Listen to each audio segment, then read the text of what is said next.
Et parlons justement des enjeux macroéconomiques pour l'économie américaine. C'est Thomas Koster qui est avec nous le lundi en visioconférence depuis Genève, économiste senior chez Pictet Wealth Management. Bonjour et bienvenue Thomas. Merci beaucoup Bonjour Grégoire. d'être avec nous. Oui, peut-être un élément quand même en lien avec les décisions et les nominations annoncées à l'issue du 20e congrès du Parti communiste chinois, dans la perspective américaine, bien sûr, Thomas, dans la perspective de la relation très dégradée entre les États-Unis et la Chine. Quels sont les enseignements de ce point de vue-là que vous retirez de ce qui s'est joué en Chine jusqu'à ce week-end encore? Oui, alors il y a deux conséquences politiques de ces nominations au bureau permanent du Parti communiste. La première, c'est que Xi Jinping, le président, s'entoure d'alliés. Et le deuxième point, c'est que les milieux économiques, les milieux de la réforme, les milieux du commerce sont plutôt éloignés du centre de gravité. On pense notamment à l'ancien Premier ministre Li Keqiang, qui ne fait plus partie du coup de ce comité permanent. Euh, Au niveau de la relation sino-américaine, incrémentalement, c'est plutôt des mauvaises nouvelles. Ça risque de conforter les États-Unis dans leur peur d'une dérive potentiellement autoritaire du gouvernement chinois. Et je rappelle que ce congrès et ces nouvelles ont lieu alors que les États-Unis, il y a quelques jours, ont sorti leur nouvelle revue de sécurité stratégique, National Security Review, où ils disent, notamment de la Chine, et je cite, que la République populaire de Chine a l'intention et de plus en plus la capacité de remodeler l'ordre international en la faveur du sien et pour son propre bénéfice. Et un peu plus loin, les États-Unis disent il y a un modèle autoritaire chinois, une dérive vers l'autoritarisme. Donc, ce qui s'est passé ce week-end risque d'alimenter ces peurs potentielles, et il faudra regarder donc d'un point de vue économique potentiellement des conséquences. Alors on a déjà vu des conséquences puisque en début de mois aussi, les États-Unis, c'était le 7 octobre, ont mis en place beaucoup de restrictions sur l'envoi, sur le commerce des semi-conducteurs de haute technologie à la Chine. Et ça, c'est quand même un point très important parce qu'il y a donc une nette dégradation quand même du climat économique, mais politique et donc économique entre les États-Unis et la Chine. Donc affaire à suivre. Et c'est un vrai coup dur sur le plan de la guerre technologique. Là, les dernières décisions américaines, Thomas, c'est pas cosmétique, c'est pas symbolique. Non, c'est loin des cosmétiques. La Chine doit continuer son développement économique. Les semi-conducteurs sont clés pour ce développement. Et on voit d'ailleurs chaque jour, en fait, l'implémentation concrète de ces mesures. On voit donc des sociétés chinoises, concrètement, les sociétés de semi-conducteurs arrêtent de fournir certaines compagnies chinoises. On le voit jour après jour, des communiqués de ces entreprises-là. Et donc, il y a des effets très, très concrets pour notamment la montée en puissance technologique de la Chine, et en particulier vers les nouvelles technologies que sont l'intelligence artificielle, la robotique, etc. Ouais, des liens qui continuent de se défaire, donc effectivement, entre le monde chinois, la zone chinoise asiatique et le monde occidental et le monde américain notamment. Si on reste d'ailleurs dans le domaine politique, Thomas, ça nous amène à dire un mot des élections de mi-mandat qui vont avoir lieu quand même dans les prochaines semaines. Dans quelle mesure est-ce que c'est un rendez-vous important, pertinent du point de vue de l'économie américaine, des décisions de politique économique aux États-Unis et donc, in fine, pour l'investisseur global? Alors c'est un rendez-vous important, surtout dans la mesure où ça peut apporter de nouveaux risques. Je m'explique. Pour les élections de mi-mandat, les sondages montrent que les républicains risquent de gagner donc la Chambre des représentants, ce qui est d'ailleurs un peu comme d'habitude, parce qu'en moyenne, le parti au pouvoir perd environ 30 places, donc 30 sièges à la Chambre des représentants. Donc il y a un peu une loi de la gravité des élections de mi-mandat. Donc là, les démocrates n'ont qu'une majorité de seulement 8 sièges. Mettons qu'ils en perdent une trentaine.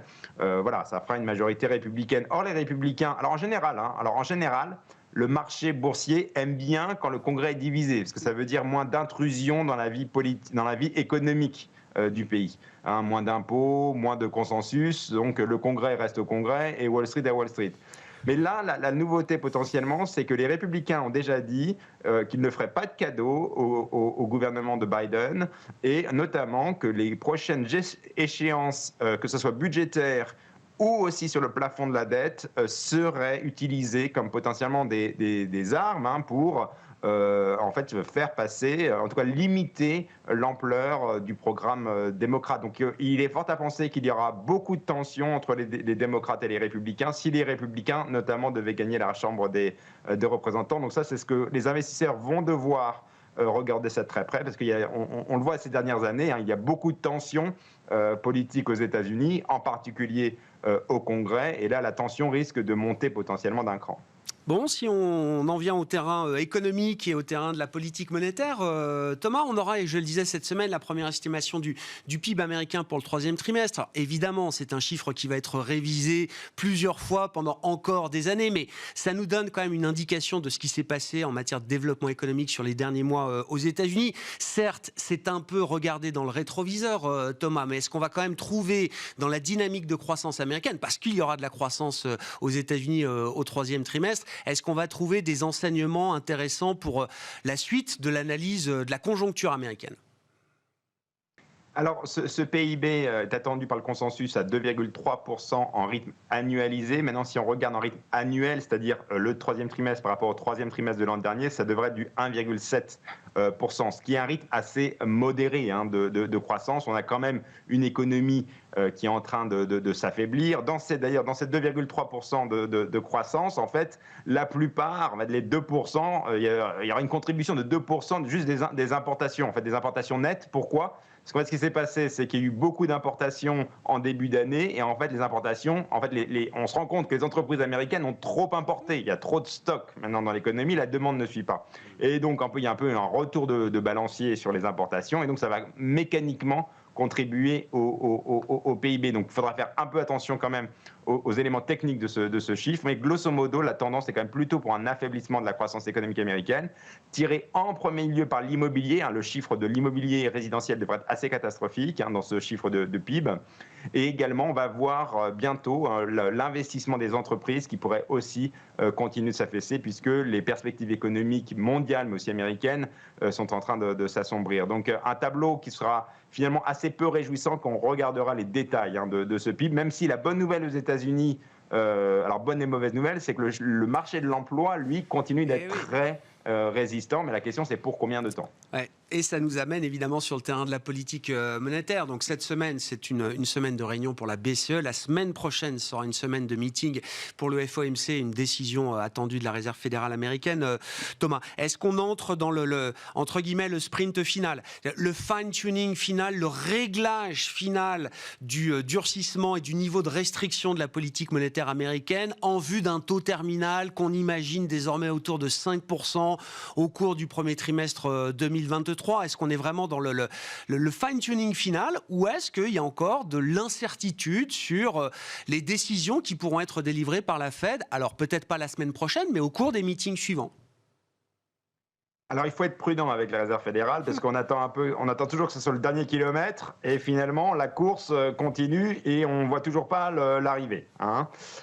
Donc là, il faut être prudent, surtout que l'inflation aux États-Unis a un caractère très inertiel. Donc il y a une certaine inertie de l'inflation, notamment à cause des loyers. Les loyers ne vont pas tourner avant quelques mois. Donc là, le risque, c'est qu'on a une Fed qui reste arc-boutée sur les données passées plutôt que sur la perspective, et en particulier arc-boutée sur l'inflation core CPI et sur l'emploi. Et c'est donc en général des données qui sont très inertielles. Donc il y a quand même un risque que la Fed continue de monter les taux, en effet, jusqu'en début d'année prochaine, et ça sera évidemment à surveiller, puisque l'impact économique de ces hausses de taux, j'ai l'impression, est un peu sous-estimé par la Réserve fédérale. Il y a un vrai resserrement des conditions monétaires et des conditions financières qui risque de vraiment saper l'économie américaine en 2023.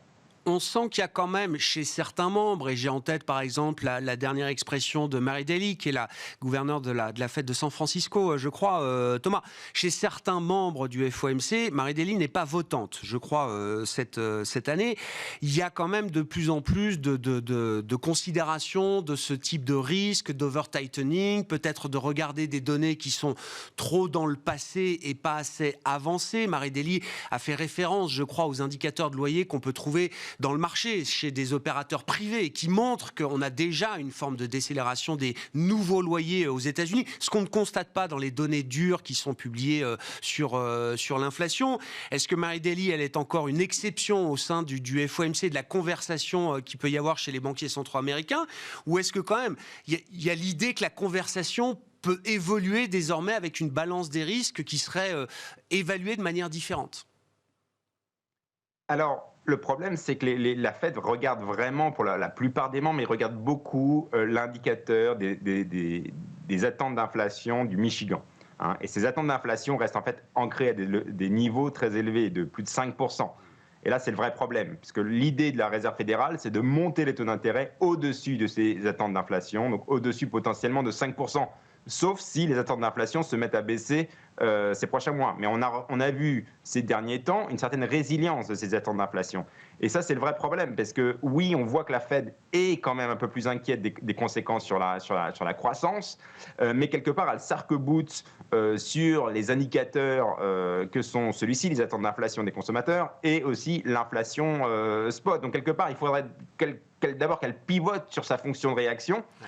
Et il faudra plusieurs meetings avant que ce pivot sur la fonction de réaction n'intervienne, avant qu'elle puisse ensuite pivoter sur les taux eux-mêmes. Mais le risque vraiment pour l'économie américaine, c'est que ça soit déjà trop tard, notamment pour la croissance économique. C'est un resserrement monétaire extrêmement prononcé.